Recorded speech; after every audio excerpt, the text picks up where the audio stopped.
یہ میری فیوریٹ ترین حدیث ہے حدیث قدسیوں میں سے. صحیح مسلم میں کتاب البر والصلہ چیپٹر کے اندر حدیث قدسی، الفاظ اللہ تعالیٰ کے، فرمان اللہ تعالیٰ کا، نبی صلی اللہ علیہ وسلم کے مبارک منہ سے. سیدنا ابو ذر غفاری رضی اللہ تعالیٰ عنہ نبی صلی اللہ علیہ وسلم سے بیان فرماتے ہیں کہ اللہ تعالیٰ فرماتا ہے، نمبر 1، اے میرے بندو، میں نے اپنی ذات کے اوپر ظلم حرام کر دیا ہے اور اسے تمہارے درمیان بھی حرام کر دیا ہے، لہذا تم بھی ایک دوسرے پر ظلم مت کرو. نمبر 2، اے میرے بندو، تم سب گمراہ ہو سوائے اس کے کہ جسے میں ہدایت دوں. تم مجھ سے ہدایت طلب کرو، میں تمہیں ہدایت عطا کروں گا. نمبر 3، اے میرے بندو، تم سب بھوکے ہو سوائے اس کے جسے میں کھانا کھلا دوں.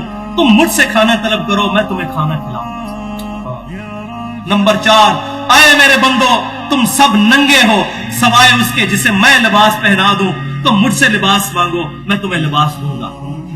نمبر 5، اے میرے بندو، تم رات دن خطا کرتے رہو اور میں ہی تمہارے گناہوں کو بخشوں گا. تم مجھ سے مغفرت طلب کرو، میں تمہاری مغفرت کروں گا. نمبر 6، اے میرے بندو، تم میرے نقصان تک نہیں پہنچ سکتے. تم مجھے کوئی نقصان نہیں پہنچا سکتے، نہ تم مجھے کوئی نفع دے سکتے ہو اور نہ میرے نفع تک پہنچ سکتے ہو. نمبر 7، اے میرے بندو، اگر تمہارے اگلے اور پچھلے انسان اور جن سب کے سب مل کر اس پرہیزگار شخص کی طرح ہو جائیں جو تم میں سب سے پرہیزگار ہے، تم میری بادشاہت میں کوئی اضافہ نہیں کر سکتے. اے میرے بندو، نمبر 8، اے میرے بندو، اگر تم اگلے پچھلے انسان اور جن سب کے سب اس گناہگار شخص کی طرح ہو جائیں جو تم میں سب سے زیادہ گناہگار ہے، میری بادشاہت میں کمی نہیں کر سکتے. اللہ کو کوئی نہیں، اللہ الصمد، اللہ بے نیاز ہے.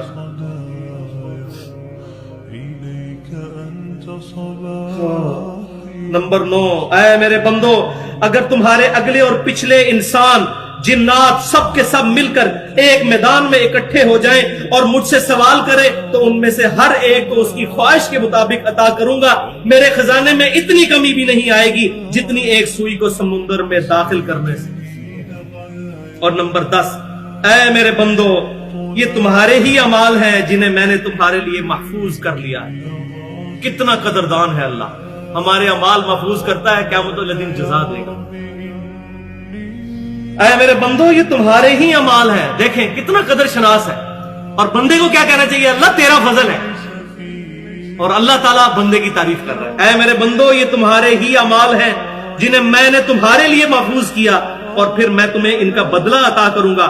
لہذا جو شخص بہتری پائے وہ اللہ کی حمد کرے. جو شخص بہتری پائے اللہ کی حمد کرے.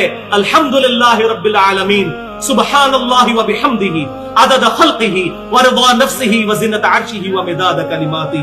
جو کوئی بھلائی پائے، کوئی اس کو اچھائی پہنچے، کوئی نفع ملے تو میری حمد کرے. اور جو کوئی تم میں سے اس کے برعکس پائے، یعنی برائی پہنچے، اس کو تکلیف، تو وہ صرف اپنی ذات کو ملامت کرے. اللہ تعالیٰ اپنے بندوں پر ظلم نہیں کرے، اپنی ذات کو ملامت کرے. تو اللہ تبارک و تعالی ہمیں کتاب و سنت کی تعلیمات پر عمل کرنے کی توفیق عطا فرمائے. اللہ تبارک و تعالی اپنے نیک اور محبوب بندوں کا قیامت والے دن ہمیں ساتھ نصیب فرمائے.